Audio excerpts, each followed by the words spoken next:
अगर आप ये वीडियो देख रहे हैं तो इसका मतलब सिर्फ एक है, आप देर से शुरू कर चुके हैं। और सबसे बड़ा झूठ जो आपको बताया गया है वो ये कि देर से शुरू करने वाला छात्र सफल नहीं हो सकता, जबकि सच्चाई ये है कि परीक्षा में असफलता देर से शुरू करने से नहीं बल्कि गलत तरीके से पढ़ने से आती है। हर साल लाखों छात्र आखिरी महीनों में पढ़ाई शुरू करते हैं, लेकिन उनमें से कुछ ही आगे निकल पाते हैं और इसका कारण उनकी मेहनत नहीं बल्कि उनकी रणनीति होती है।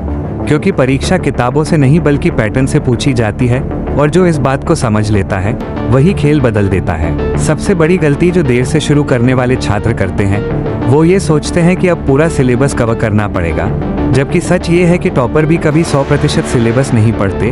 वे पहले उन अध्यायों को पकड़ते हैं जहां से हर साल सवाल आते हैं, क्योंकि हर अध्याय की कीमत बराबर नहीं होती। अक्सर छात्र कहते हैं कि समय बहुत कम है, लेकिन सच्चाई ये है कि समय कम नहीं होता बल्कि डर, मोबाइल और तुलना आपका समय चुरा लेते हैं। और देर से शुरू करने वाले छात्र को मोटिवेशन नहीं बल्कि डिस्ट्रैक्शन काटने की जरूरत होती है। जो छात्र आखिरी में अच्छा करते हैं वे ज्यादा नया नहीं पढ़ते बल्कि वही चीज बार बार दोहराते हैं, क्योंकि परीक्षा में वही याद आता है जो बार बार रिवाइज किया गया हो, न कि वो जो एक बार पढ़ा गया हो। हर विषय में सिर्फ 3 चीजों पर ध्यान दीजिए: पिछले सालों के प्रश्न, छोटे नोट्स और अपनी कमजोरियां, क्योंकि अगर आप इन तीनों को सही कर लेते हैं तो एक औसत छात्र भी खतरनाक बन जाता है। देर से शुरू करने वाले छात्रों का सबसे बड़ा दुश्मन सिलेबस नहीं बल्कि डर होता है। डर कि समय निकल गया, डर कि दूसरे आगे बढ़ गए। लेकिन याद रखिए, परीक्षा कक्ष में सबका प्रश्न पत्र एक जैसा होता है, फर्क सिर्फ सोच का होता है। अगर आपने देर से शुरुआत की है तो आप कमजोर नहीं हैं, आप बस सही दिशा ढूंढ रहे हैं।